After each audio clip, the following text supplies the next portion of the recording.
আজি আচলতে আমাৰ ভাৰতীয় জনতা পাৰ্টিৰ কাৰণে নহয়, সমগ্ৰ ৰাষ্ট্ৰ জীৱনৰ কাৰণে অত্যন্ত এটা গুৰুত্বপূৰ্ণ দিন।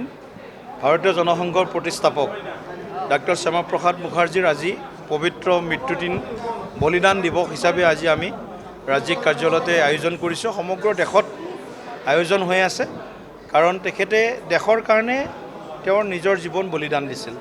দেশৰ একতা, অখণ্ডতা, সাৰ্বভৌমত্ব, এক দেশত দুজন প্ৰধানমন্ত্ৰী, দুখন সংবিধান আৰু দুখন পতাকা থাকিব নোৱাৰে। এই যিটো 1951 চনত তেখেতৰ যিটো উদ্ঘোষ আছিল, এটা শ্লোগান আছিলে, তাক আমি কাৰ্যকৰী কৰিবলৈও সক্ষম হৈছোঁ। 2019 চনত জম্মু কাশ্মীৰৰ পৰা 370 ধাৰা আমি বাতিল কৰিছোঁ, 35A বাতিল কৰিছোঁ। অৰ্থাৎ দেশৰ একতা, অখণ্ডতা, সাৰ্বভৌমত্ব ক্ষেত্ৰত আমি আপোচ নকৰাকৈ আমি যি সংকল্প লৈছিলোঁ তাক সিদ্ধিলৈ ৰূপান্তৰ কৰিছোঁ মাননীয় প্ৰধানমন্ত্ৰী শ্ৰীযুত নৰেন্দ্ৰ মোদী ডাঙৰীয়াৰ বলিষ্ঠ নেতৃত্বত।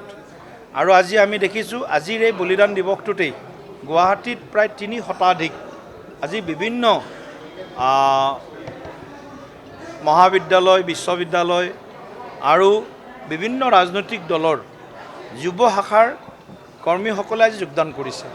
কংগ্ৰেছৰ পৰা কেইবাজনো যোগদান কৰিছে, সদৌ অসম ছাত্ৰ সন্থাৰ পৰাও যোগদান কৰিছে, এসময়ত ABVP কৰিছিল, তাৰ পৰাও যোগদান কৰিছে।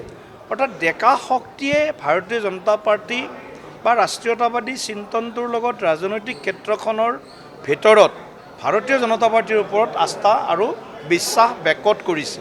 আৰু তেওঁলোকে আমাৰ দলৰ এজন কৰ্মী হিচাপে, কাৰ্যকৰ্তা হিচাপে আগন্তুক দিনত দেশ আৰু দহৰ হকে, স্বদেশ আৰু স্বজাতিৰ হকে কাম কৰিবৰ কাৰণে আজি এই পবিত্ৰ দিনটোত সংকল্প লৈছে। গতিকে আজিৰ দিনটোৰ পৰা আমি অসমত ইউথ কানেক্ট বুলি এটা কাৰ্যক্ৰম লৈছোঁ।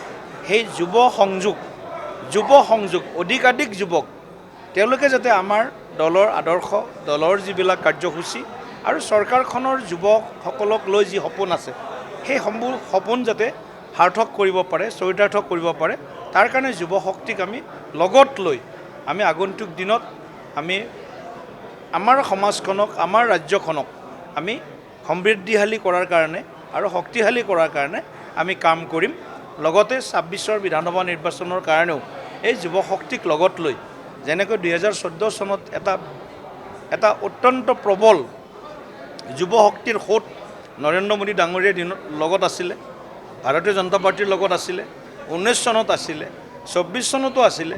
আৰু সেই সোঁতটো যাতে আমাৰ পৰা কোনো প্ৰকাৰে কেৱল মাত্ৰ সামাজিক মাধ্যমত বক্তব্য দিয়েই নহয়, দলৰ হৈ, দেশৰ হৈ কাম কৰাৰ যিটো তেওঁলোকৰ এটা বহল মন এটা আছে, সেই মনটোক আমি কেটচ কৰিব বিচাৰিছোঁ। কাৰণ যুৱ শক্তিয়ে পৰিৱৰ্তন বিচাৰে।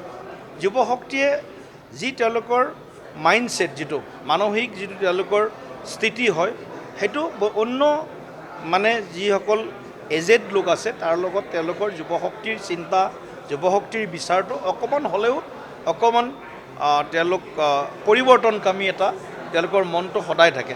গতিকে পৰিৱৰ্তনকামী যুৱ শক্তিক কেনেকৈ আমাৰ সমাজখনৰ দুৰ্বল বা যিবিলাক আমাৰ মাৰ্জিনেলাইজ ছেকশ্যন আছে, পিছপৰা শ্ৰেণীৰ লোক আছে, অঞ্চল আছে, এইবিলাকত যাতে যুৱ শক্তিৰ জৰিয়তে আমি আমাৰ ৰাজ্যখনক আগবঢ়াই লৈ যাব পাৰোঁ, তাৰ কাৰণে যুৱ শক্তিকো বিভিন্ন কামত নিয়োগ কৰাৰ কাৰণে, কেৱল দলীয় কামেই নহয়, চৰকাৰৰ বিভিন্ন আঁচনি আছে, CM AAA আছে, তাৰ জৰিয়তে তেওঁলোক আত্মনিৰ্ভৰশীল হ'ব পাৰে।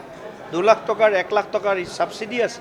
গতিকে সেই 1 লাখ টকাটো ভালকৈ কাম কৰিলে সেইটো হয়তো এদিন ছাবচিডিলৈ ৰূপান্তৰ হ'ব। গতিকে যুৱ শক্তিয়ে ভাল চিন্তা কৰি আৰু সামূহিকভাৱে ইউনাইটেডলি আৰু কালেক্টিভলি তেওঁলোকে আমাৰ দেশখন গঠনত তেওঁলোকে ভূমিকা লওক। সেই যিটো স্পেচ, সেই স্পেচটো ভাৰতীয় জনতা পাৰ্টিয়ে যুৱ শক্তিক দিবৰ কাৰণে সাজু হৈছে।